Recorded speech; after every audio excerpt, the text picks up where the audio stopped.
Good afternoon.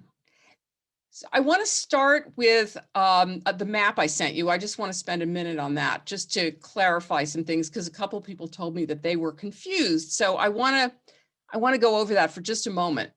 So this is the map of the West Bank as determined by the Oslo Accords. And what I was telling you was, you see these lighter areas are all A and B areas, right? So A is where the Palestinians have administrative and security control. B is where they have administrative but joint control with the Israelis. And then C, which is all this brown stuff here, is where Israel has complete control.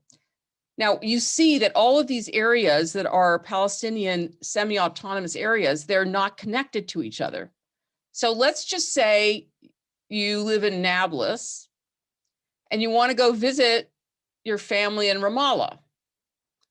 There's no way to go from there to here without going through Israeli territory, which means checkpoints, right? Which I told you last week are, a bit humiliating. You have to wait for a long time. You have to go through a lot of military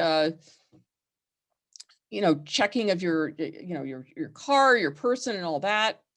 And also, as I mentioned, which you don't see on this particular map, are all the settlements that are scattered throughout here. In fact, I was just attending the J Street conference where they were talking about not de jure annexation, but de facto annexation. In other words, it's not technically been approved by the Knesset, the Parliament of Israel, but the settlers have come in here and, settlements are built there and they're not being dismantled. And if the Palestinians want to build out of these areas, they're denied usually a permit. And then I just found out, but the Israeli equivalent of the Jewish National Fund, whose letters are KKL, they're trying to start purchasing land in area. This is area C, this brown area. And so that would make things just even worse. Once you have all these facts on the ground, it's very hard to say, okay, now we're going to create a Palestinian state in this West Bank. And let's, except for a few areas that are around Jerusalem that would be exchanged for other territory, we're going to somehow kick out all these Israelis who settled on this land. So this is what the problem is. So I hope that's clearer now with the map, which I just got. Okay, so I want to move on to our topic for today. So today we're going to talk about Jewish sacred texts. This picture here is called the Sea of Halacha, Halacha being Jewish law. And we also talk about the Sea of the Talmud. And plunging into it is not an easy enterprise. And I just want to basically let you know that this is not easy stuff. And if you first listen to this and it seems very complicated, not just talking about the Bible, but talking about all the other texts that come from our tradition, do not panic. It took me many times of hearing it to begin to understand it. So traditionally, when you study a Jewish text, you say this blessing. And so let's say it without unmuting ourselves.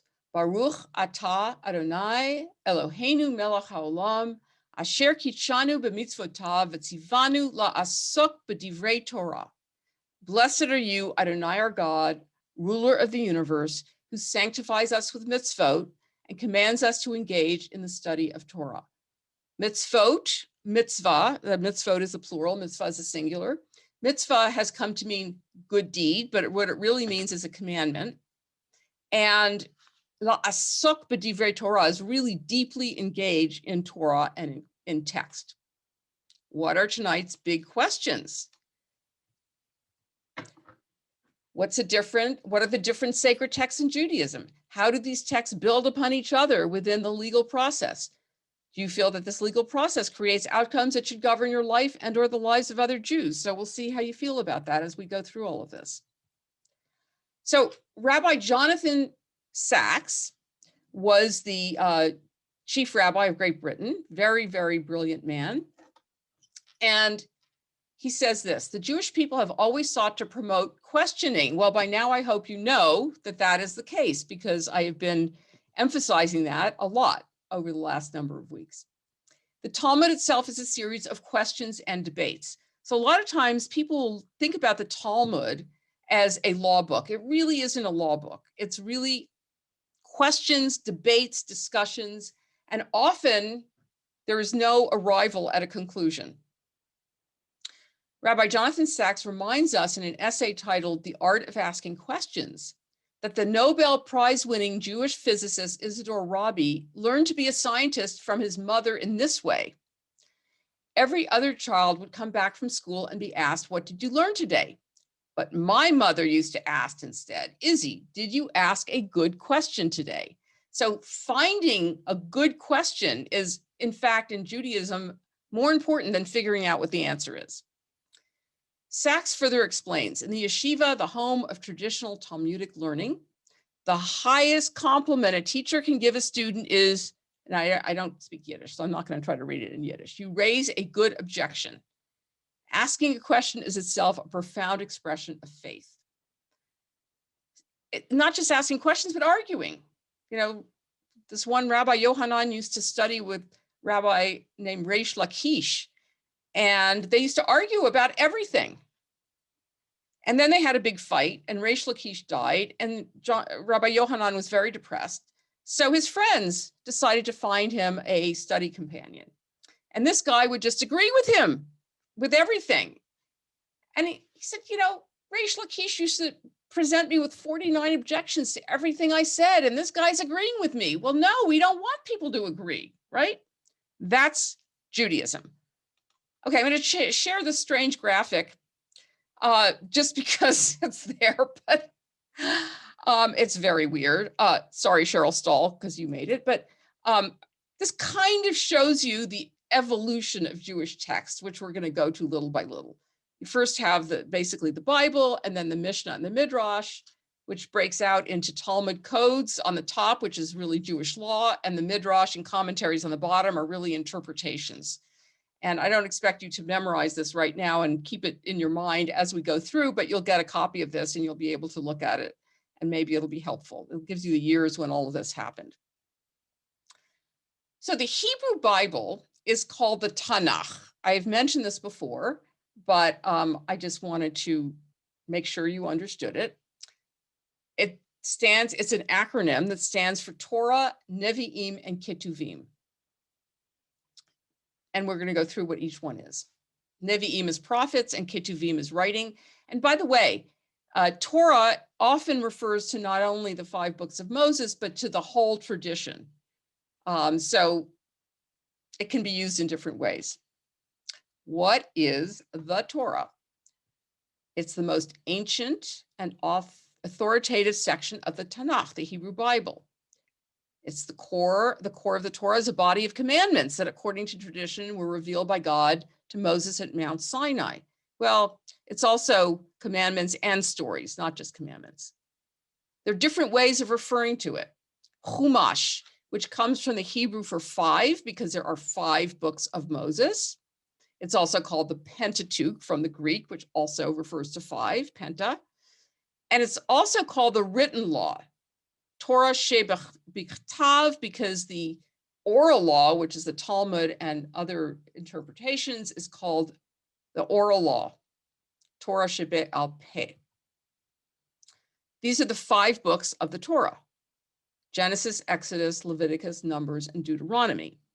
Genesis really tells us the story of the very beginning, of the creation of the world, the designation of Abraham's family as the people who will get the covenant with God. And it goes through the whole story of this family until the point where Joseph is sold into slavery in Egypt. And then Exodus tells us about the slavery, the leaving of Egypt, and the getting of the 10 Commandments in the Torah, and then the building of the Mishkan, which is the movable sanctuary, the tabernacle. Leviticus is the laws of the priests. Numbers is about the wandering in the desert. And Deuteronomy, Deutero means 2. It's the second telling of the history and the laws of the Israelites. And it's the constitution for the new country that they're going to go inhabit in the land of Canaan. The prophets. Okay. Who are the prophets? They are not predictors of the future. They speak for God. They're visionaries and dreamers through whom God speaks directly. They tend to be people who do what's called tochacha, which is admonition. You people have been bad and you need to repent from your ways. Otherwise, you're going to be terribly punished. And it's a very, very important part of our history and very important part of the Reform movement, which really focused in the beginning on the prophets. Now, the prophets don't just tell you you have to repent. They also tell you, it's called a nechemta, which is a consolation at the end of their predictions, like, well, not predictions, but, admonitions, like, it's going to be okay in the end. There will be some redemption. It's not like everybody's going to come back, but, like some of you are going to be killed off because you're so bad. But there will be a remnant, for example. That's how Isaiah puts it. They also intercede with God. So they will talk to the Israelites and say, you're doing wrong. You're going to be punished. But then they go and intercede with God, like don't punish them too much, or maybe don't punish them at all, give them another chance, whatever it is. So in the synagogue, as you probably know by now, we read a section of the Torah every week. And we also read a section of the prophets called the Haftorah. And that is a section of the prophets that actually mirrors the theme of what we're reading in the Torah. But we don't read all of it, it's just little pieces. Okay, the writings. By the way, I just want to say one more thing about the prophets. The book of Joshua, Judges, Samuel 1 and 2, Kings 1 and 2 are historical material. It's when you get to Isaiah, Jeremiah, Ezekiel, and the 12 what are called minor prophets, only because their books are short. That's when you get more of this. The first few books in the section of the prophets are more historical, although there are prophets within those sections. I mean, for example, the prophet Nathaniel, the prophet Samuel, and they will speak truth to power and they will do exactly what the other prophets do, but it's also historical telling of what happened from the time the Israelites entered Canaan until they had a kingship, until the kingdoms broke up. But they're also considered prophets. Okay, so the writings, that's the third section.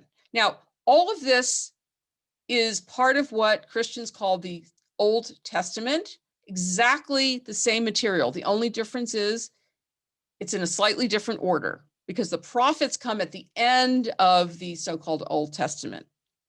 Here, the writings come at the end. So here's what we have in Ketuvim. Stories like Esther, Ruth, Daniel, Job. Then you have the Chronicles that tell a sort of shortened history of the Israelites with a slightly different angle on it. For example, King David, who wasn't such a perfect king, is cleaned up. His story is cleaned up in the Chronicles. You have liturgical poetry, which is attributed to King David, the Psalms.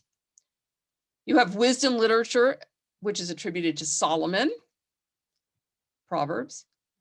And it's only what was canonized by the rabbinic sages, because as you may recall, the Maccabees, those books are not part of our Hebrew Bible, and the Apocrypha either.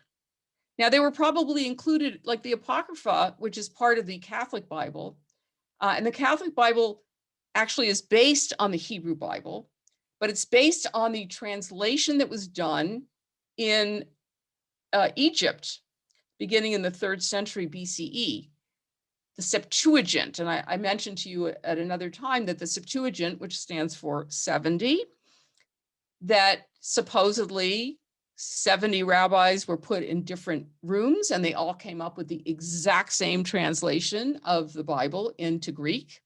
And that's the basis of the Catholic Bible. So at some point, the Apocrypha were included in there because they were there. So what is Tanakh?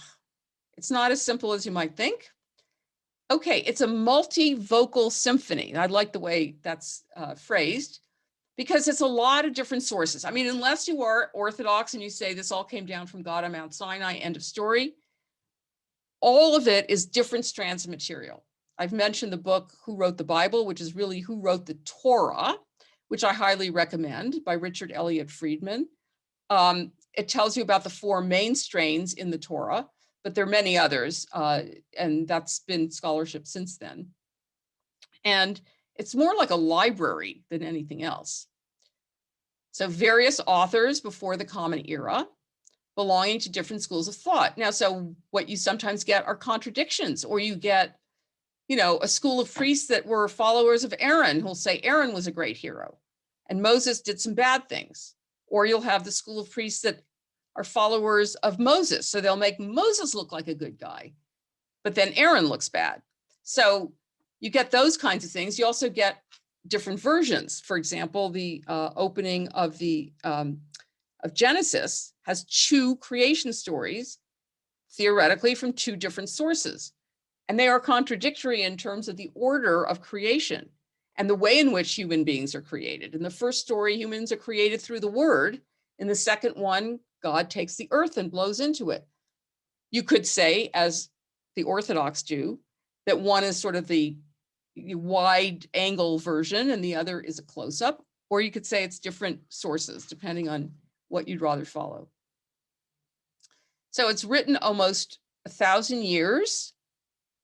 I mean, over almost 1,000 years, starting, could be even the 9th century, but here it says 8th to 7th century BCE, and as late possibly as 165 CE. I'm not sure I completely agree with that, because the Bible is canonized in the year 100. So I'm not sure what was added afterwards, but it's possible. And remember, we believe that at least the Torah was edited in Babylonia. So it's a way to collect and preserve our story. Otherwise, this was all done orally, right? It was all passed down orally, and finally somebody decided to write it down. And it includes material from both the northern and the southern kingdom. And it is influenced by Babylonia and Persia, because Jews were exiled in Babylonia, and then they were allowed to come back because of King Cyrus of Persia. And so those are all influenced, they've all influenced the content and the direction. As I said, I think last time, the Bible opens up with exile, and that's exactly what happened. Jews were exiled to Babylonia. And so there's a nostalgia for returning to the land of Israel.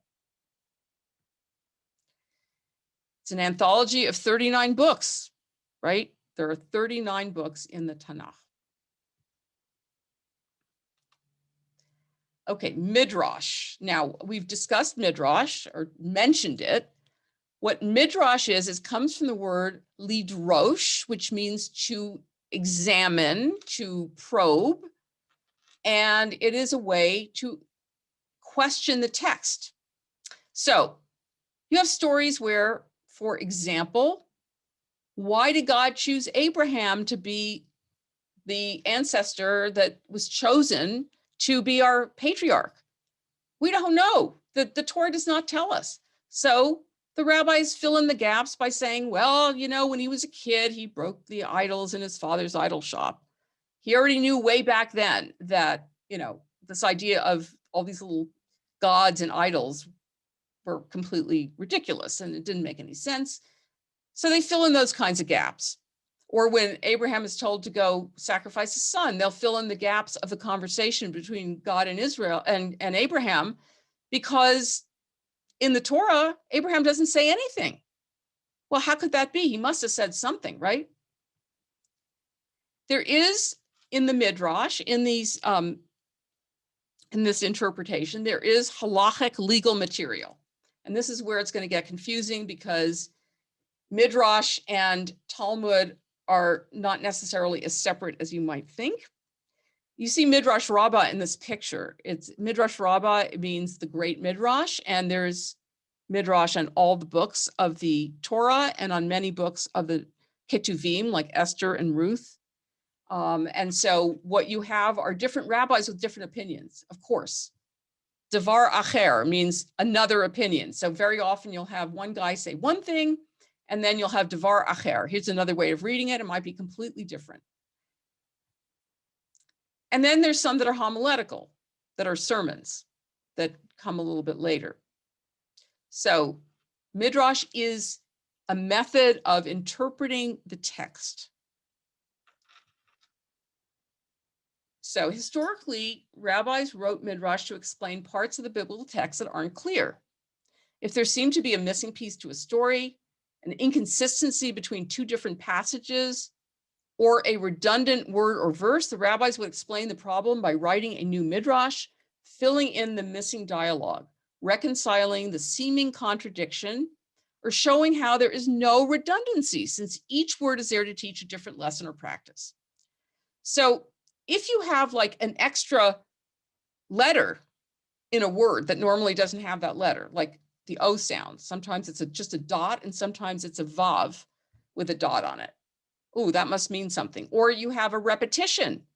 Well, there's no word in there that's not absolutely necessary. So we need to go ahead and interpret that. That's meant to be interpreted. They really believe that the material is meant to be interpreted, which is why we are not a biblical religion. We're a rabbinic religion, because we interpret from the very moment we got the material, we started to interpret. So I'm going to give you one example of a midrash. We've seen others, like when we talked about the binding of Isaac. So this is the very beginning, and I only give you some verses here. So the first chapter of Genesis says, and God said, let us make the human being in our image. That's the word Adam in Hebrew. Adam being a human being. Adam coming from the word Adama, which means earth. It's an earthling. Let us make human being in our image after our likeness. They, in the plural, shall rule the fish of the sea, the birds of the sky, the cattle, the whole earth, and all the creeping things that creep on earth. And God created the human being in God's image. In the image of God, he was created, or it really should say it was created. Male and female, God created them. Ooh, did we think that non-binary or gender mixing was something that we discovered in the 21st century? No. So the rabbis look at this and go, well, the first human being was a hermaphrodite. Hello. Now you get a second story here. God formed the human being from the dust of the earth. God blew into its nostrils the breath of life, and man became a living being. I purposely translated as man here. God said, it is not good for man to be alone. I will make a fitting helper for him. God cast a deep sleep upon the man, and while he slept, God took one of his ribs, it could be ribs, it could be something else, and closed up the flesh at that spot. And God fashioned the rib that was taken from the man into a woman. And God brought her to the man. Then the man said, this one at last is bone of my bone and flesh of my flesh. This one shall be called woman, for from man was she taken. I'm going to stop for a minute and ask you, do you notice anything that needs to be interpreted from this story? What are the rabbis going to do with this? Why would they do anything with it? Anybody have an idea, Christine? Well, one of the things that jumps to mind immediately is that the second version is basically the genesis of patriarchy. Absolutely. Right? Absolutely. And the first one is much more porous. That somehow you have these creatures running around that are indeterminate and that do not have a hierarchy. Absolutely. Between absolutely. them. Yeah. And that's what a feminist would say, but not the rabbis. Thank you. I'd rather be a feminist. Thank you. The rabbis weren't such feminists. What do you think they notice here?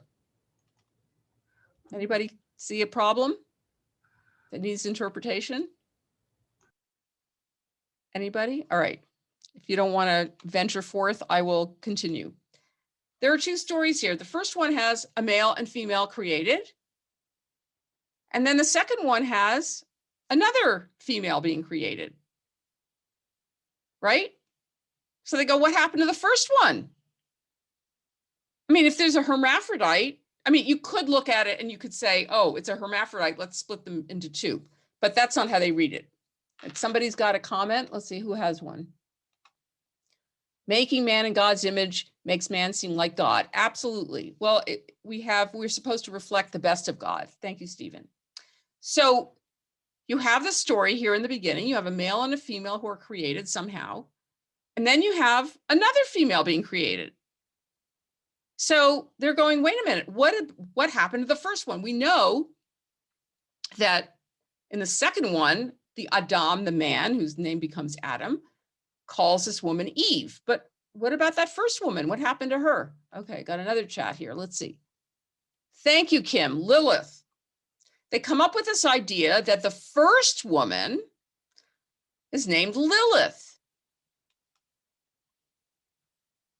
And so we have this midrashic work, and they say this is to resolve the mystery of why there were two creation stories. It couldn't be from two different sources. There's got to be a reason that there are two stories. So God created Adam and Lilith on the sixth day. And Lilith expected full equality with Adam. And by the way, they get actually pretty graphic, because here it says God created Eve later because Adam was lonely, but since she was created from Adam's side, she was more willing to be submissive to him. Well, submissive is not really the only word, because Lilith refused to sleep or to have sex with Adam under him in the prone position. She said, no, I'm not going to be the one lying under you. Okay, the rabbis always go into sex at some point. And she was, too much of a feminist. Actually, there's been feminist literature written where Lilith and Eve go off and have an encounter and a talk about, what they need to do about women's rights, but that's in the 20th century. So Lilith has to be divorced. She's not willing to be submissive. Hey, who needs a woman like that? She is banished. But what happens when she gets banished? Ooh. So the Holy Blessed One immediately dispatched the three angels because she's leaving and they want to bring her back. God said if she wants to return, well and good. And if not, she must accept that 100 of her children will die every day. The angels pursued her and overtook her in the sea in raging waters. Okay, the same waters in which the Egyptians would one day drown, and told her God's orders. But she did not want to return.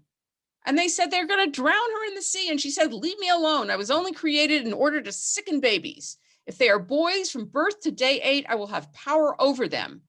If they are girls from birth to day 20. So of course, this independent woman is going to be a little monster here, right?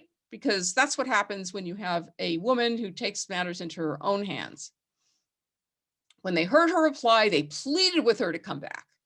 She swore to them in the name of the living God that whenever she would see them or their names or their images on an amulet, she would not overpower that baby.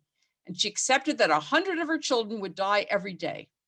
Therefore, 100 of the demons die every day, and therefore we write the names of the three angels on amulets of young children.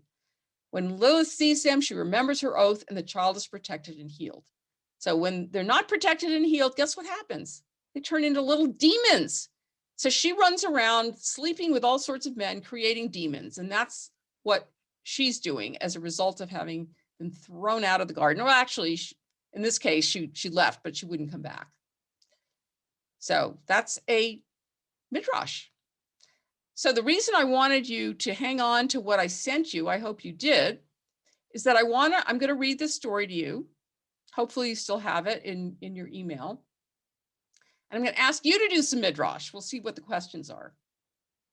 So this is the Tower of Babel from Genesis 11. So I'm not giving you every single verse. Now the whole world had one language and a common speech.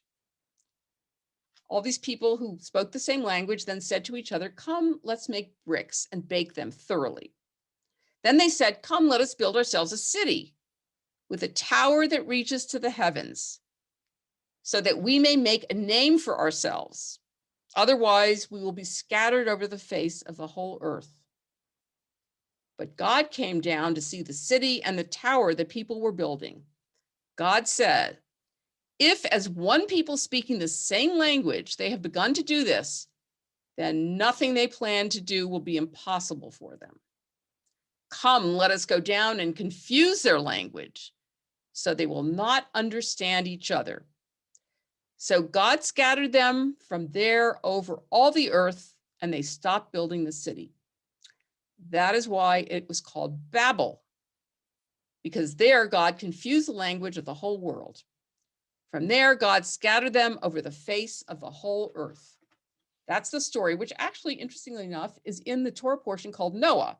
So you have the whole story of the flood, and Noah and his family and the animals surviving, and this is the final story of that Torah portion. So here are the questions that I sent to you. Hopefully you have them. What is the purpose of the story? What is the purpose of the tower? This is what you do to do midrash. You have to ask the text questions. Think about the structure of the passage, i.e., how does it begin and how does it end? What does that tell you? What values are represented by the Tower of Babel? And why does God destroy the tower and disperse the people? What was their sin? So let me see how many people are here today. 17. And if I divide you into 4, yeah, 4 should work. And I'm gonna have you talk to each other and make some breakout groups here. So I'm gonna make 4 breakout groups. And I'm gonna give you 10, 15 minutes to talk to each other and figure out what the answer to those questions are. Okay, I think everyone's back. So all right, let's share. I did put in the chat the questions. Oh, somebody put the whole text in there. Good. Okay, so what is the purpose of the story? This is the Tower of Babel for Nate, who came late. Oh, I just realized it record. Yeah, okay. What's the purpose? Why is that in there? Yes, Christine. Well, it's definitely a warning. You know, What's the warning? you better hear this or you're going to end up in diaspora. But Melissa had a really interesting spin on that, which I really appreciated. Okay, about Melissa. the diversity. Melissa, do you want to? Yeah. Oh, thanks for calling me out, Christine. Appreciate that. No, I just wrote that what I thought the purpose of the story was is that diversity is key and that you need different angles and different understandings by different communications and ideas and things like that. Good. Okay, great. Yeah. Shay said something similar, right? Yeah, I did. And but to kind of jump off that too, I think that maybe it was a lot of times we come with a great idea with something, right? And we think this is going to work so well. Let's talk about a cell phone. Like you brought up the cell phones the other day about children making the pieces for that, right? And then it turns out to be something that, yeah, it's beneficial for us, but how many people have to pay for that tower that's being built? You know, the poor, the folks that have to actually risk their lives for that tower. So it's like, how many people do you step on in order to, you know, produce that tower? Yeah, so I think definitely, you know, I'm not entirely sure that the story is telling us that diversity is good. Because God is punishing them by diversifying. However, obviously, I believe diversity is good. But in terms of stepping on people, there's a midrash about how, well, they were building it brick by brick and they had to make the bricks. So the midrash is that when the brick would fall over and they would lose a brick, they would be really upset. But when a human being fell over, they didn't care. So there's a callousness about this construction. Stephen, you said, you gave a good reason for why the story is in here. You want to tell us?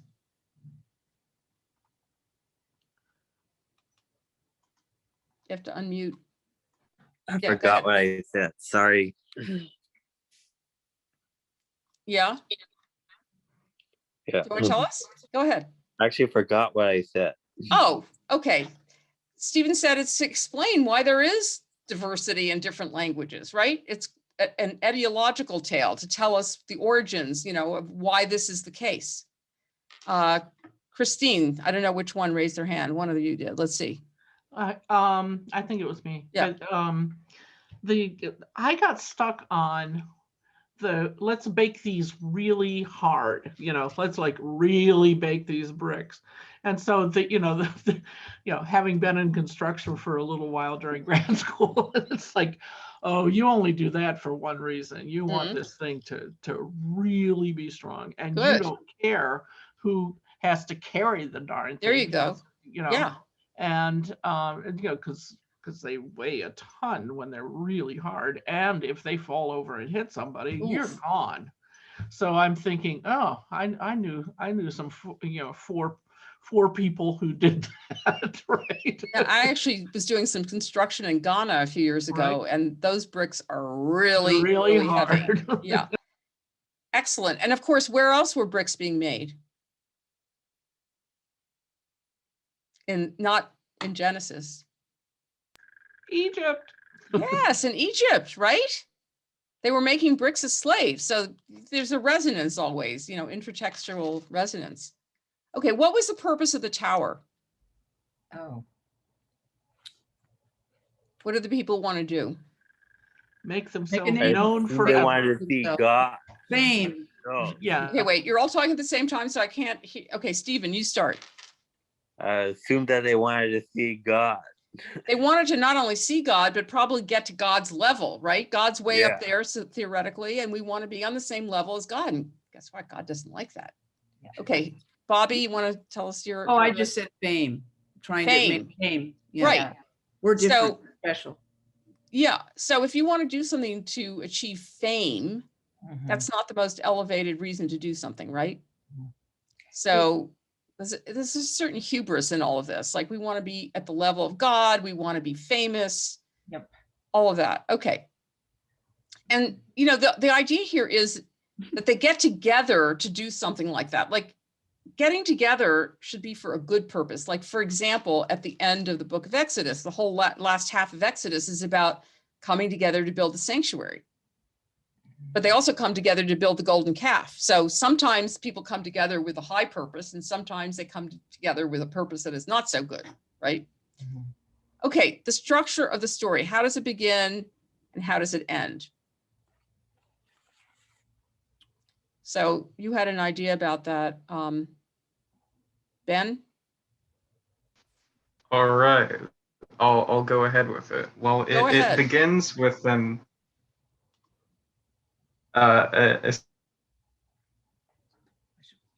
Uh-oh, freezing.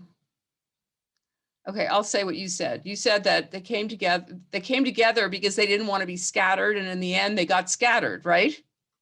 And if you really looked at the whole structure, which you can't do because I didn't give you everything and it's not in Hebrew, but it's a very parallel structure, because they say, let us go down and do, and come, let us do this. And then God says, come, let us do something very different, right? So there's a real parallel structure. The first half are the people with this goal in mind, and the second half is God with God's goal in mind, which is pretty much the opposite. So what does that tell us?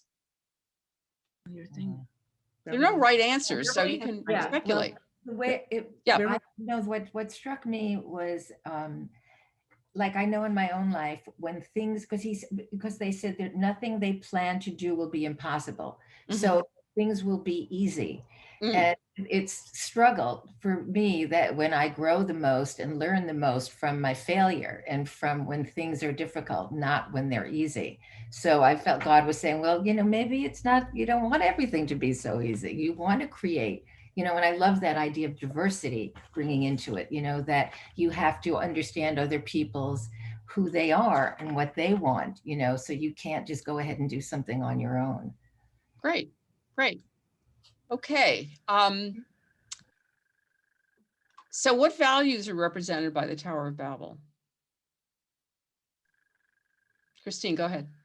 Power, arrogance, pride, greed. That's what Definitely. we came up with in our group.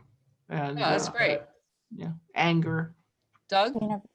Shortcuts, easy ways to go ahead and fulfill your own need or a group's need over that of a bigger, broader group. Good, Um, good. Doing It's one's also- own work versus God's work. Excellent, Excellent. So it had So- phallic. It felt very phallic. Patriarchal. Phallic nature of towers, yes. Dominant. Yeah. Right, right. Great. There's something I was going to say, but now I can't remember what it was. We just I'll also come talked back. about the secularity of acting without God and doing your own thing versus submitting to God and doing God's will. Okay. That's a little bit, yeah, submitting to God's will, but at least following God's values, right? Because now I told you there's a midrash about they were so intent on doing this that they didn't care if a human being died, right? So the value is much more on material things and on their own pride and on their own accomplishments than worrying about other people. And by worrying about other people, they would be reflecting the image of God within them and the image of God within the other human beings. So it's not so much, just like obeying God's will or submitting to God's will. It's more finding the God-like values out there that you really should be following. I think that would be more the way we would put it. Yeah, Christine Roberts. Oh, sorry. Isn't that ironic following the story of the flood where he wiped out those very humans that now we're supposed to value? Yeah, but except they were supposed to be so terribly sinful. But we do find out that God doesn't always act so nicely, right? At least in the way people have portrayed God. But yeah, it would have been nice to, we believe in teshuvah, which is the ability to repent and return to the right path. And well, what God does in the Bible pretty consistently is say, you know what, it's too late. You haven't been able to do what I've asked you to do, so goodbye. Kim. Does this take place prior to the covenant with Abraham as well? Yes. I don't remember. Yes. Okay. This is right after Noah, before we get to Abraham. This is chapter 11, 12 is where we meet Abraham. The other thing I want to mention is that there is a bias against cities. Number one, there's really a bias that cities are a place where things get corrupted. And, in this case, also probably cities in Babylonia. Okay, why does God destroy the tower and disperse the people? What was their sin? At this point, I think we've kind of covered it, but go ahead if you have other thoughts. Yes, Christine, you're on the screen anyway for some reason. Being unified for a venal end. I kept on thinking of, January 6th and the white supremacists and so on. This is just incredibly aggravating if what you're trying to do is to, make sure that people live well with each other. And this is like, I give you common speech. I give you ways of communicating. And what do you do with it? You build Trump Tower, it's just incredibly, Relevant. Yeah, you think. Right? No, I think actually the comparison to January 6th is very, very excellent because it is a way for people to get together, and rather than get together to do something positive for society, it's a way to destroy society. And so great. So you see, by questioning the text, it gives you all sorts of ideas about how you might expand on it. You could see why a midrash would be written about how, a brick falls and people get all distressed, and a person falls and they don't care, right? That you could see that by, looking at the text closely. And that's what you have to do. You have to read the text closely and see where there are gaps. And then, of course, the rabbis will bring in their own perspective and they'll find justification for it. But that's what they do. Any last comments or questions? Yes, Suzanne and then Christine. And then Kim. I was sort of reading a little bit about this, and I found an explanation from Rabbi Sheila that was arguing that the people were afraid that God was going to bring another flood. And so they were using the tower to pierce the heavens to get all the water out so that God couldn't ever punish them again. And so the thing that stood out to me is that they're trying to circumvent God. Good. Trying to circumvent any way that God could try to keep them from accomplishing whatever they wanted to accomplish. Good. And it's also a question of, the issue of control, that we think we can Mhm. control our lives, right? Great. Christine and then Kim. Okay, there. The other thing that got me is the use of we and let's, because it clearly leaves out anybody who isn't working on the tower. Good. And so, so it's to make who famous, right? Who are the people who are going to be famous from this? And aside from all women being left out, but and the children, it just sort of zeroes in on a kind of worldly power that is just incredibly oppressive. Great. Okay, Kim. One thing that stood out to me and that I keep going back to and thinking about is how it says that God came down to see the tower. So not only is he above them, which, of course, but I think maybe because there's not that covenant yet, there's not a connection. He's not among the people. He's distinct and separate. And instead of trying to form a covenant where the people could be with him in a mutual way, separate but still unified and connected, they didn't seek a covenant. They didn't try figuring out how can we become closer to God in a respectful way. It was just, we're going to go up there and be like him. Great. And notice, by the way, they're trying to go up and God's coming down. There's a lot of reversals here in a very short 11 verses. The first half is mirrored in the second half in many ways. So great comments. Thank you so much. All right, we're going to take a break. It's 2:03. At 2:13, we'll come back. Here we go. Okay, welcome back, everyone. We're going to now proceed with learning about the Talmud. So the Talmud, this is some pictures of the Talmud with, I don't know why it has little pink things on it, but anyway, is divided into 6 orders, which are then divided into tractates. And here is, now, I realize that this is complicated, so just don't worry about it. You'll get this to look at later.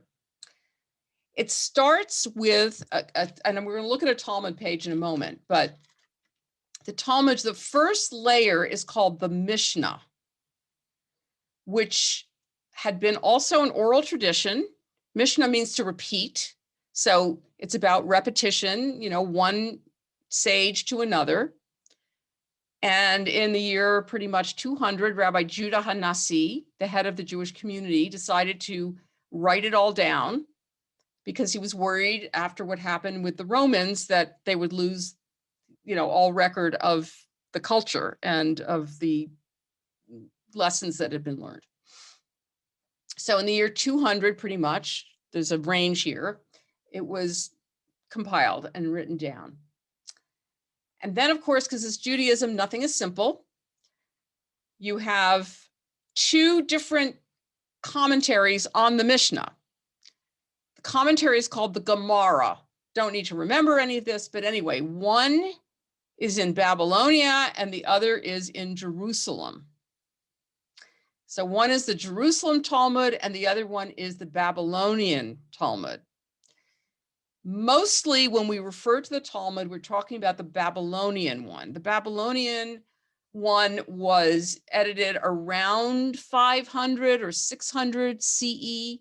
The Jerusalem Talmud was more like 400 or 500.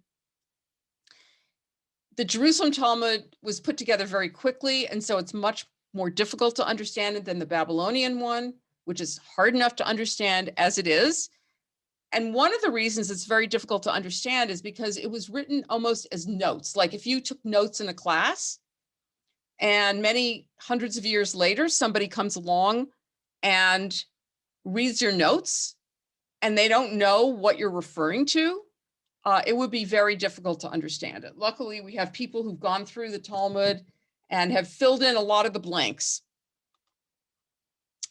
So on the left is a couple of pages of the Talmud.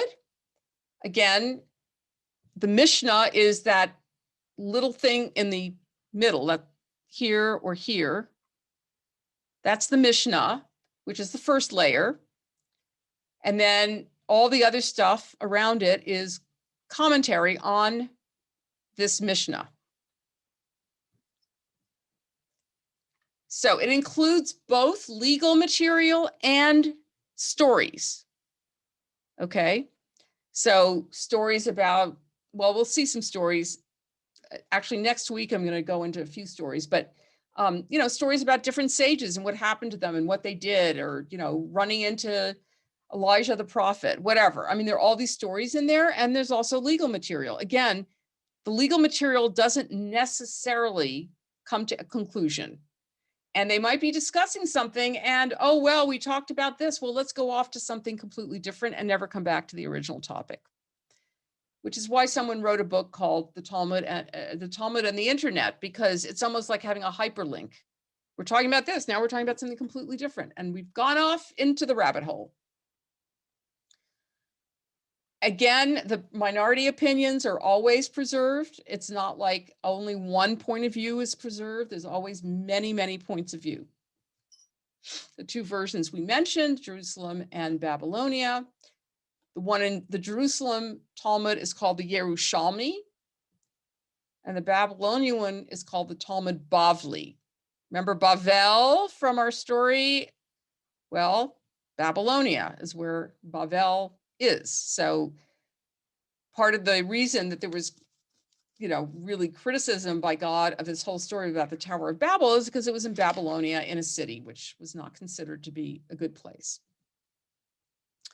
So here you have, again, this is a translation here that gives you the Mishnah and then the Gemara, which is all the discussion. And this Gemara, this commentary on the Mishnah, can go on for pages and pages and pages. And here you have the Talmud divided up into different tractates. This is the Steinsaltz edition. So Adin Steinsaltz translated the entire Talmud. And now the Talmud is, the Mishnah is written in Hebrew, but the rest of it is written in Aramaic. So that makes it even harder to understand.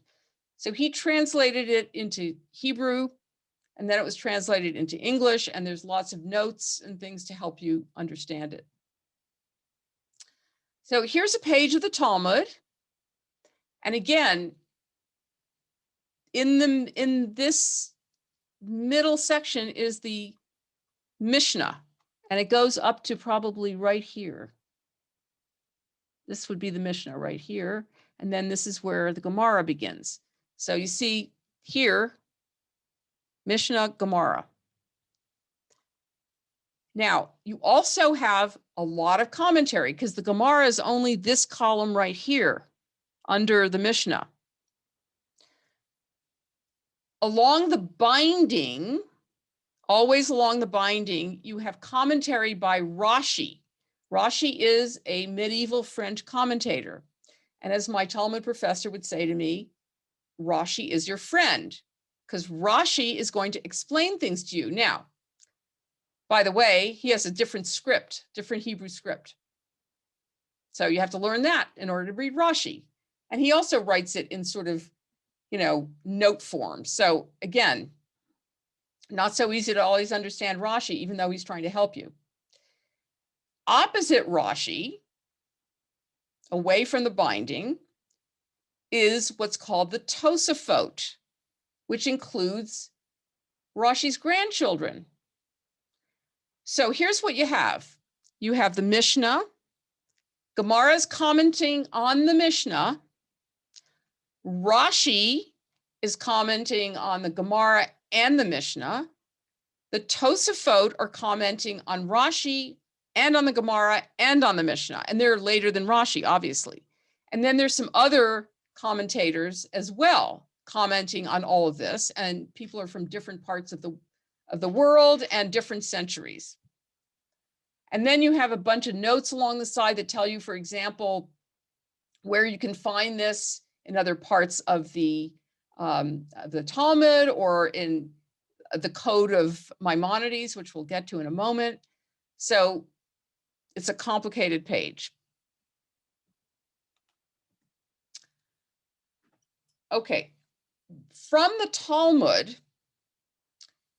you get commentaries. So you have the Rashi commentary from France in the 11th century, the Tosafot from France and Germany in the 12th and 13th centuries. Then you get Maimonides, who is also known as the Rambam, who started in Spain, ended up in Egypt in the 12th century.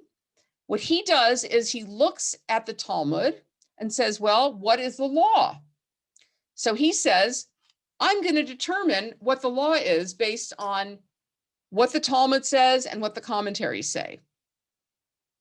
And that is called the Mishnah Torah, which Mishnah means the sort of second Torah. Now, there are a bunch of different, it's called a code. It's codes, right? They're codifying the law here, which was not codified in these commentaries. So that's one of the very important codes.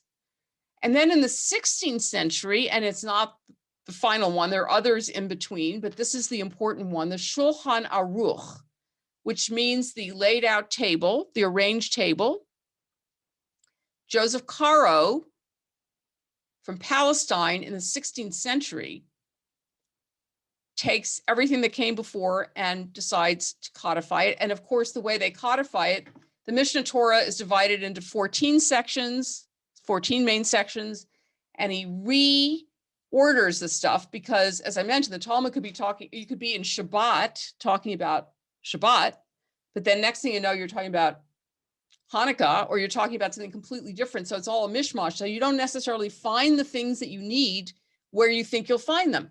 If you want to know the protocol for reading the Torah in the synagogue, it actually is in the Megillah, which is about the book of Esther.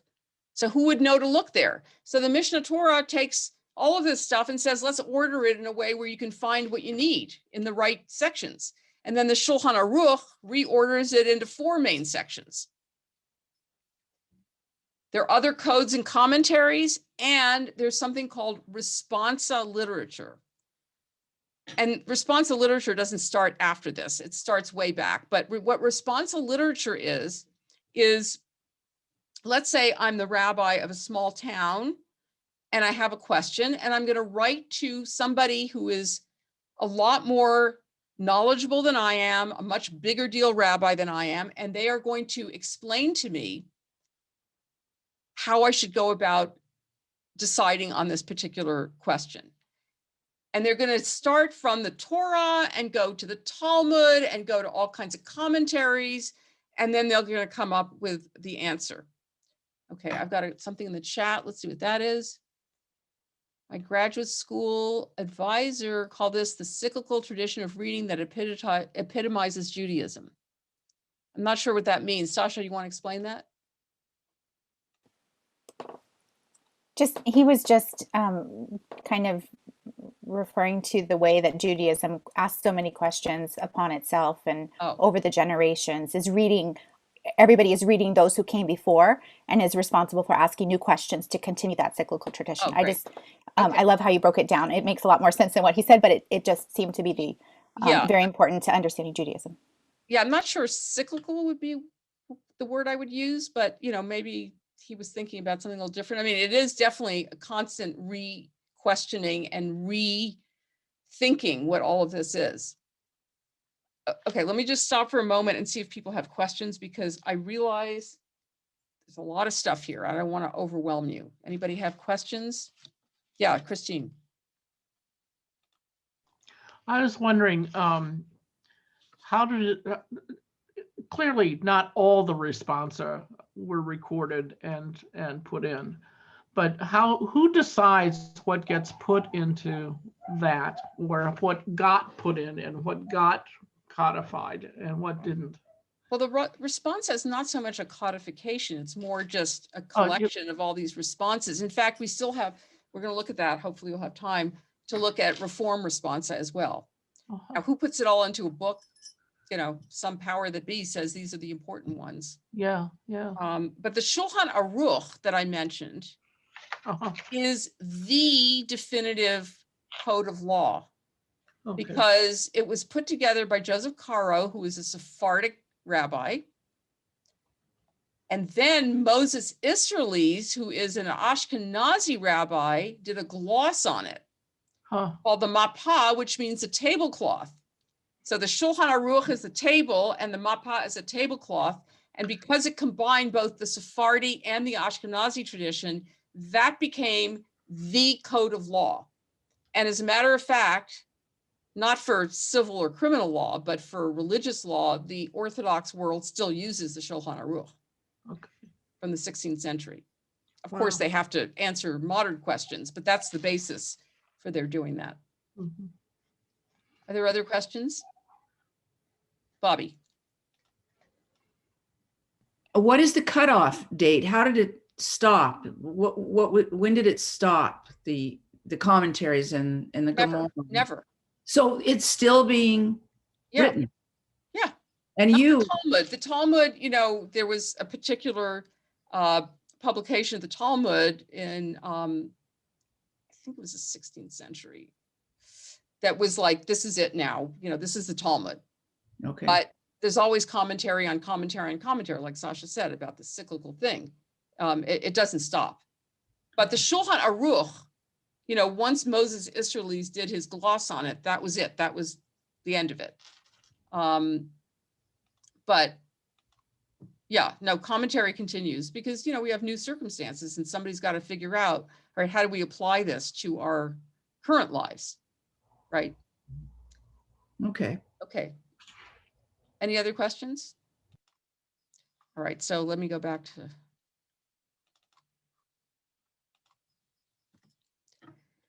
So here's some commentaries by various people. These are the older ones, like Ramban, which is not the same as Rambam with an M at the end. This is Ramban, which is Nachmanides, is 13th century Spanish mystic who wrote commentary. And there's Rashi's commentary. Rashi does commentary on the Torah, on the Talmud, and what he really does is he draws from Midrash from earlier times. And Mikra'ot Gedolot is basically a collection of commentaries on the Bible from the, you know, top 5 or 10 commentators in our tradition. Greatest hits. Why did this go to this? Okay, these are the codes. So I mentioned the Shulchan Aruch, which is the sort of definitive code. It theoretically takes the Talmud and the commentaries and lays out the Jewish law in clear, easy to understand format. Okay. And by the way, even the codes have commentaries on them. Okay, it just really doesn't stop. And as I said, the Shulchan Aruch, they translate it as complete table here, was written by Joseph Caro. And then, as I said, the tablecloth was written by Moses Israelis. So it is definitive because it includes both traditions. Okay, we're going to look at the very beginning of the Talmud. The Talmud begins on page 2. That's only because of the fact that that's how, you know, the printing was at the time. And so, you know, it doesn't necessarily have any deep meaning, but of course you can ascribe deep meaning to it. And every page is an A and a B. So this is the very beginning of the Talmud. Now, the stuff in dark, in bold, is what's in there. The non-bold is what people have filled in order to understand it better. Otherwise, you don't have full, complete sentences. So the Mishnah, remember we talked about the Mishnah as a first layer, says, from when does one recite the Shema in the evening?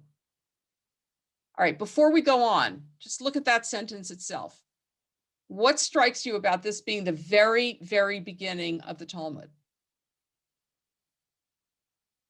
If you were going to start the Talmud, would you start with that kind of a sentence? It's a question. Okay, it's a Starts question. with a question. Okay, And which of course, good. Like we love that is questions, part right? of our practice. Mm-hmm. Okay, do we know what the Shema is when we open this book? It's a prayer. Yeah, well, we kind of know what it is, but it doesn't tell us what the Shema is. Right. It's asking a question as though it's like we're in full swing already. Yeah, it feels like it's coming in, it's starting in the middle of something. Yes, it Feels feels we're like in it's the middle of starting a in the middle, Oh, right? From when Yeah. do we recite the Shema? What do you mean? What is the Shema? And what do you mean from when? From in the evening? What I don't know anything about this. We're supposed to recite the Shema in the evening? Okay.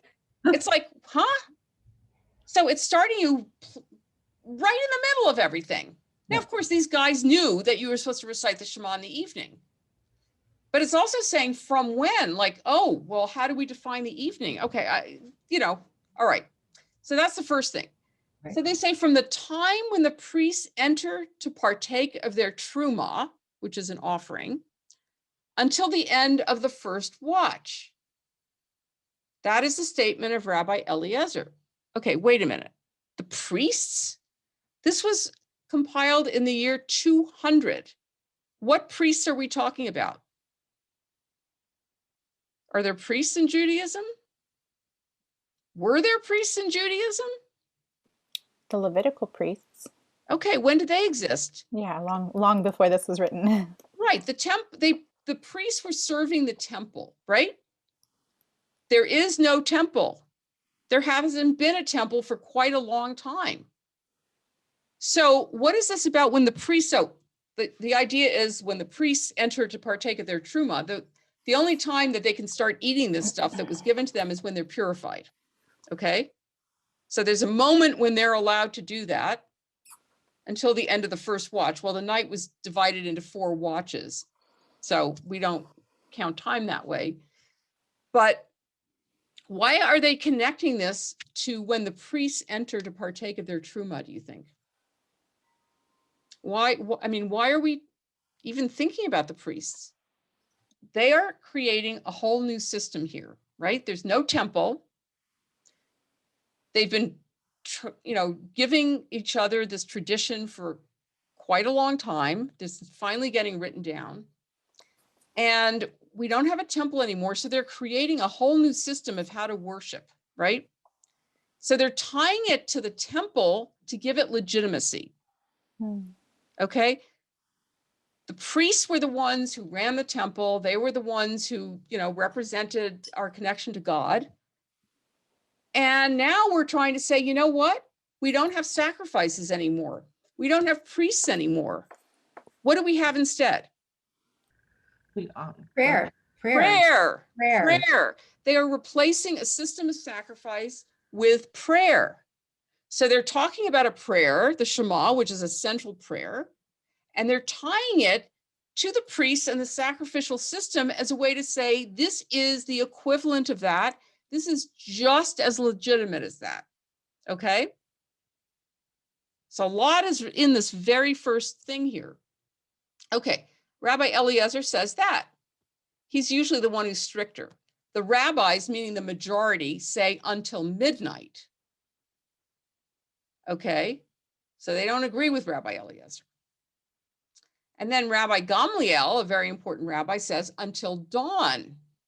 So you've got 3 opinions here. It can be up from when, they all pretty much agree that you start it when the priests partake of their offering, but until the end of the first watch, until midnight or until dawn. They have a disagreement about how long you have to do it, because guess what?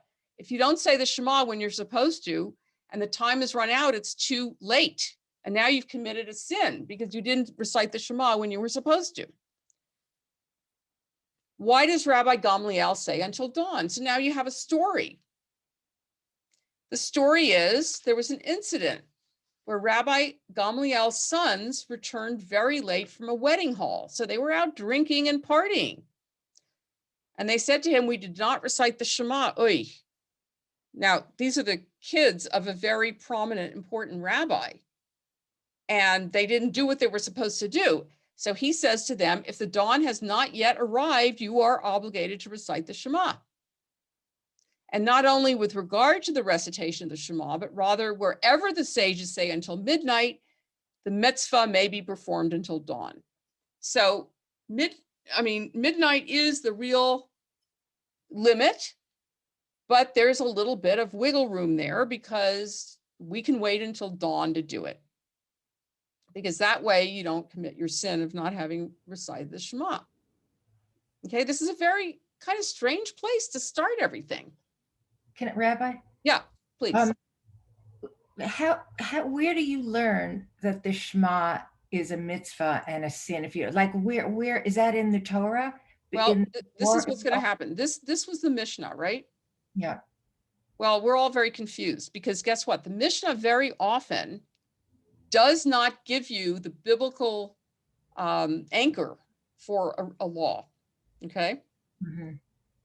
That's what the Gemara is going to do. The Mishnah, for whatever reason, cites a lot of laws and very rarely ties it to the Torah.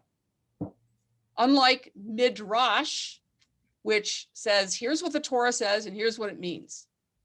Okay. The Mishnah is just going to make a statement. And the Gemara is going to go, oh yeah, what's the Torah basis for this? We can't just say things. Okay. Right. But how you know but who decided that? What do you mean? In other words, who said, well, this is what the Mishnah does this and we're going to do this. How do they know to start it there? I don't understand what their context is for creating it this way. Rabbi Judah Hanasi edited this thing, and this is what he decided, because there were other teachings that were left out. Right. And actually, a lot of them are collected in something called the Tosefta, which sounds just like the Tosafot and has nothing to do with it.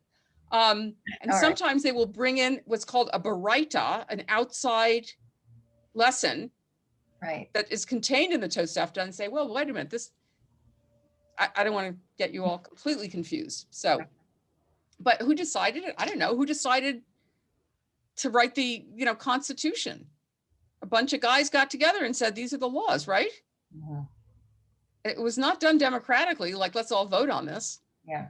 Okay. Okay, Kim and then Sasha. I'm, obviously hoping to convert, and this is a lot of stuff. Anyone? Okay, you are not expected to know this backwards and forwards, or even backwards or forwards.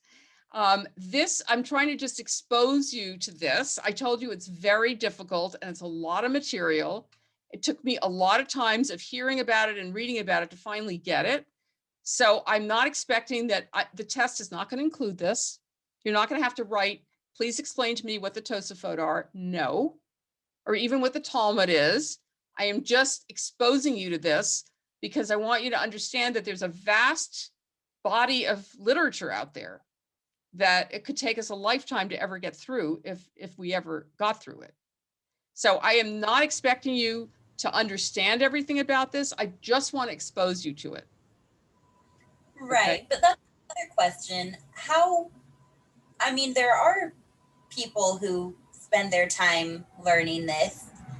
How is that done? Because it does seem like it would genuinely take an entire lifetime to be able to learn all of this. Nobody's going to know all of it.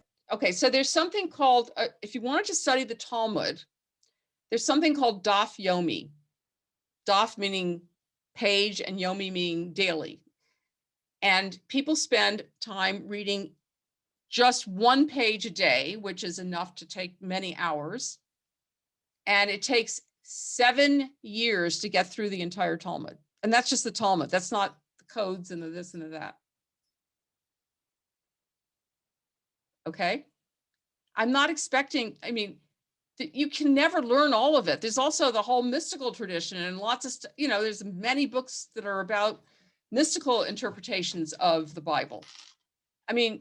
It's a lifetime effort, and you're never going to get through all of it, ever, ever, ever. Nobody ever has or will. I'm not trying to scare you off with this. I'm just trying to, as I said, expose you to what's out there. And if you get a general idea, that's good enough. Okay. All right. Who else raised their hand? Sasha and then Doug. I had two questions. One is a very ignorant question. I'm sorry. Is there a difference, or what is the difference between rabbi and rabban that is referenced in that Mishnah? And then my kind of bigger question is, do the traditions, Orthodox, conservative, do they select, like have preferences as to which commentary they prefer, or does that come much later and everybody's reading everybody at this point in the Mishnah? Well, if you were a little kid, you would be reading the Torah with Rashi, because Rashi's your friend and he explains it all to you if you can understand Rashi. And you know, they'll study the Talmud with the commentaries that go with the Talmud. And you know, you learn all this stuff very young so that by the time you get to be our ages here, you know quite a bit. But yeah, it's they learn with the traditional commentaries, which are Rashi and various other commentators. Rabban is, you know, a sort of honorific title. It's the same thing. He's a rabbi, but he's a very important rabbi, Gamliel. He was sort of the head of the community at that point. Okay, Doug. So I have a buddy who's Orthodox, and so he's the same age as me, so early 50s. So he went to yeshiva and then went off and did more. He's an attorney now, so I mean, he went off to law school and everything. So between yeshiva and everything else that he does on a daily basis and everything else through shul, etc., he figures, if he, as he puts it, if I can actually get to some level of depth by the time he can no longer read, then he feels he will have made progress. Yeah, it's and that's okay. You know, it's not like it was a big deal. Like that's just the way it is, because you know, he's devoted so much of his life and so much of what he does because of his community, and that's just part of what they do within his community. And even all that time in yeshiva, that's a long time. Yeah. And by the way, as I mentioned, the Gemara is written in Aramaic, which is a different language. And I was going to mention that was also something else, that, you know, that it's not all Hebrew. So. Right. You have to learn Aramaic on top of it. And if you want to read Rashi, you have to learn the Rashi script, which is different from regular Hebrew script. So if you want to become a scholar, you can do that, or you can just know vaguely what's out there.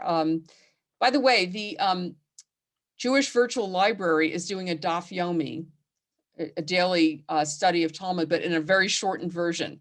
So they send out an email every day with the page that's being studied, and they give you just one highlight of the page. So if you're interested in doing that, you can sign up for that. We've been doing it, I think now for about a year, and there's some very bizarre things in there that, you know, about, I think I told you the Eruv, you know, which is the delineation of an area that's considered private as opposed to public, so that you can carry things within it on Shabbat. They look at things like, well, what if a pile of garbage is the Eruv, and what happens to that? I mean, the thing about the Talmud is that it's really about examining a law and how far you can take it. And it's really about the process of thinking, really, more than anything else. So this particular class on Jewish texts is not what's normally included in Introduction to Judaism. But as far as I'm concerned, I think it's important to know something about all the texts that are out there. And again, you know, you'll look at the recording, you'll look at the PDF I'll send you of these slides, and it'll give you some sense of what's going out there. No, Kim, not even in Orthodox circles are you going to know all of this. No way. There is no way a human being can know all of this, okay? So don't panic. Really. And believe me, you are taking this class, you will know more than almost all our congregants, okay? Okay, Christine, quick comment so we can go on. Very quick. So is this like a reminder that knowledge is collectively done, and that to do it entirely individually is like building the Tower of Babel by yourself? Well, you know what? The traditional way of studying text in Judaism is in Havruta, which means you have a pal that you study with, and you do it together and you bounce ideas off of each other. So it's not even like you have to, on your own, sit there and struggle and sweat. You do it with a partner. Exactly. Or into breakout groups. Really, please don't panic about this, Kim. You really, this is just a, yes, Beverly. Can I say one quick thing? So when I was growing up, they said I had a Gemara cup, like a head for Gemara, and but I never got to learn it because I was a girl. Yeah. So I got to learn what was this Mishnat Mishpacha. You know, I got to learn how to pluck a chicken. That's what I got. There you go. That's what women do. Well, next week, we're going to look at different ideas of God. And one of the feminist theologians, Rachel Adler, who was a friend of mine and my professor, she was married to an Orthodox rabbi originally. They're divorced.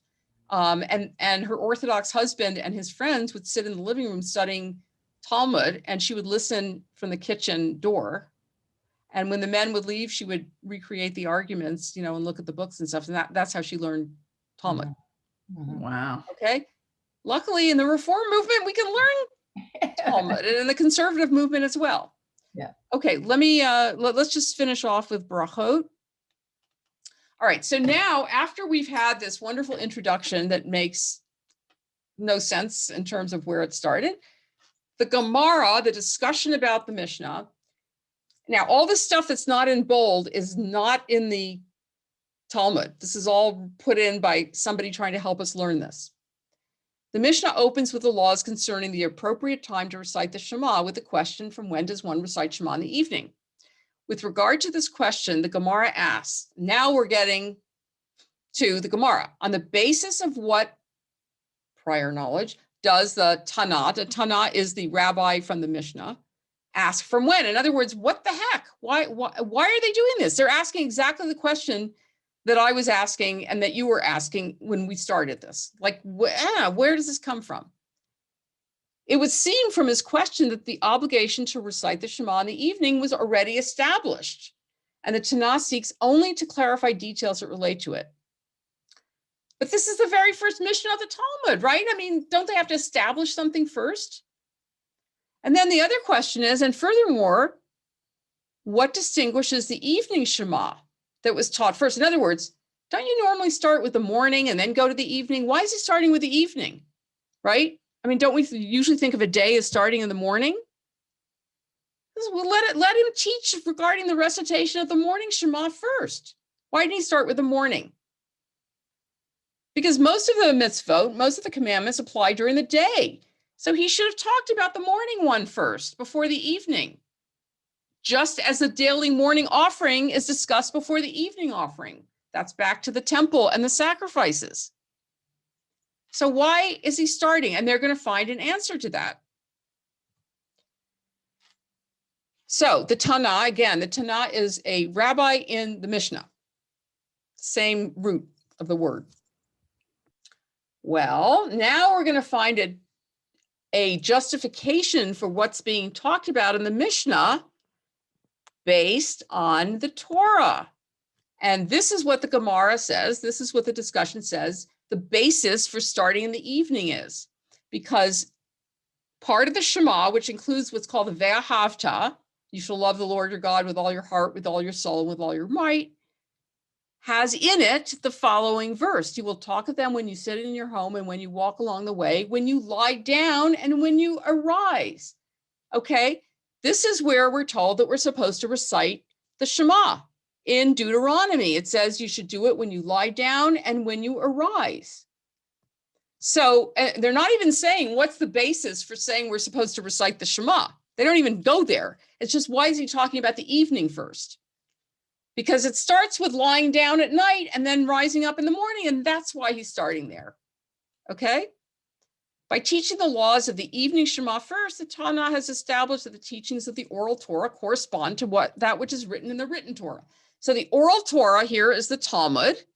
It starts in the evening, just the way the Torah starts in the evening. The Torah starts the Shema in the evening. That's what this oral law is going to do as well. Again, anchoring it in the Torah and anchoring it again also in the rituals of the temple.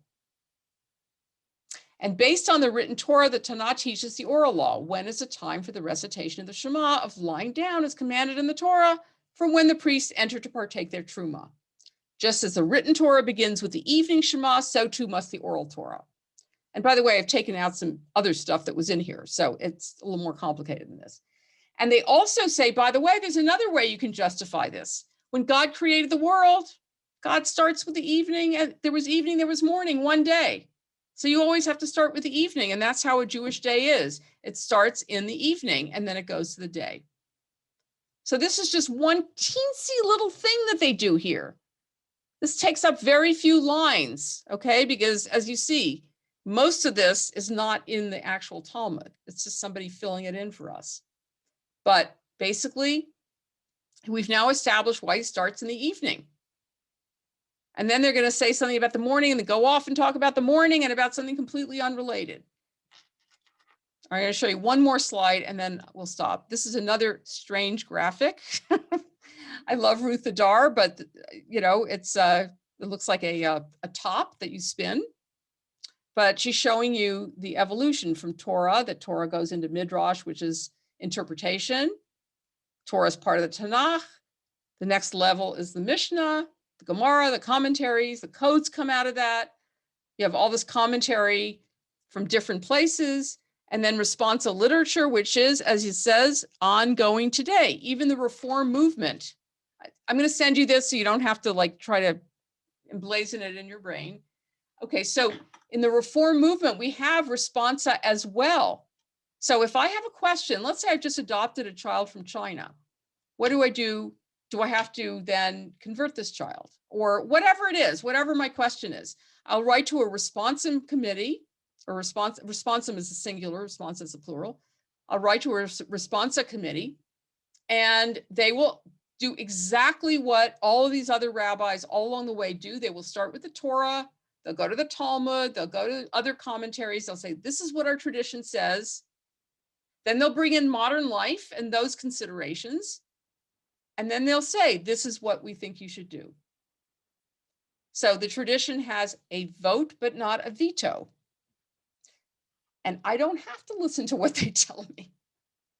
Okay, because we don't have, the Reform movement is not set up that way. I have autonomy, my synagogue has autonomy. Of course, at some point, if I transgress really badly and I decide to put the cross in the synagogue, they might kick me out, but that's another story. Okay, so we have a few minutes. Questions? Any questions? I know your heads are spinning. My head spun also when I learned about this, but I'm going to send you, when I send you the PDF, I'm going to send you a recommendation for a book that goes through this, and it's an excellent book that will explain all of this, maybe better than I did, much better than I did, I'm sure. David. So are the 613 commandments just in the book of Moses? Yes. Okay, so that does not include the writings or the prophets. Right.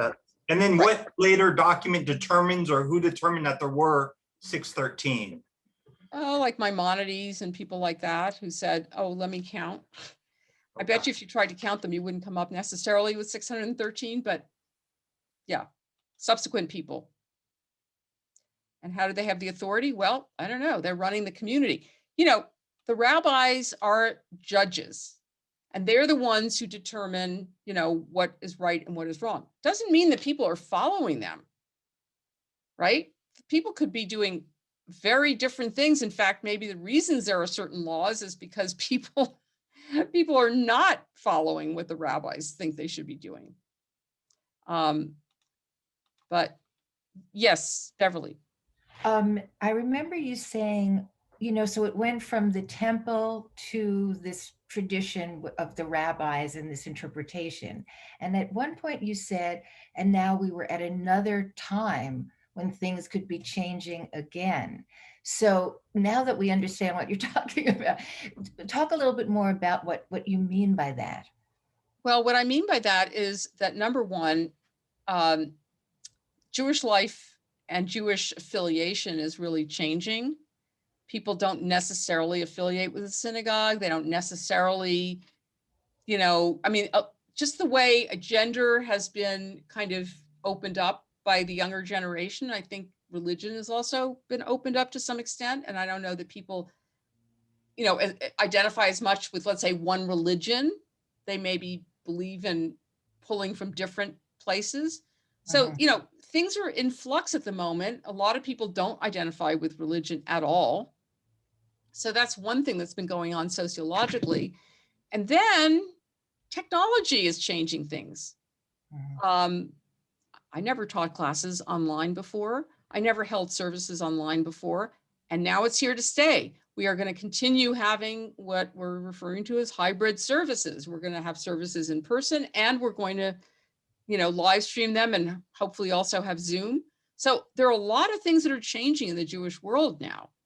Once upon a time when Jews were less assimilated, they would automatically join a synagogue, especially if they wanted their kids to be educated or to have a bar mitzvah. Well, you don't have to join a synagogue for your kid to have a bar mitzvah. Yeah.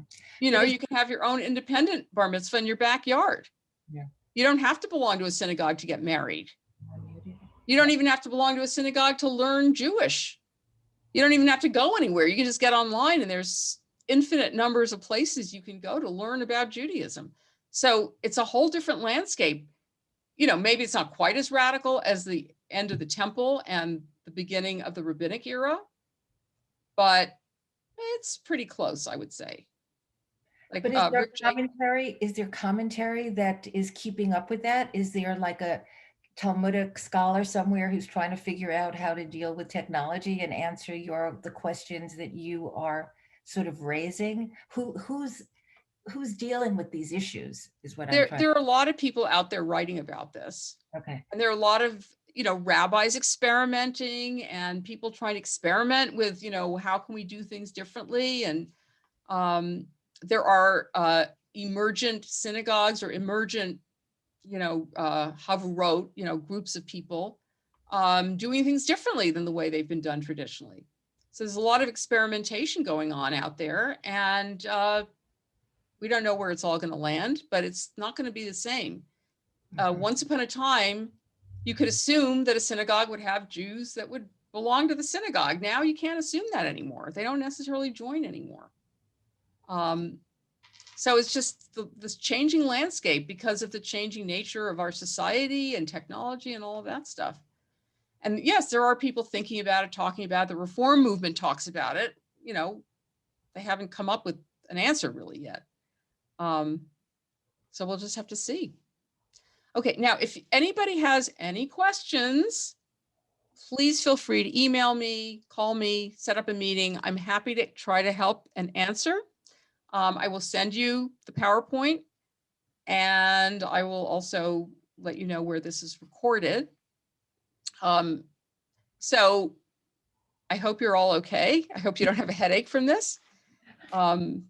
Ellie's going to stay on, but everybody else, thank you very much. And we'll see you next week.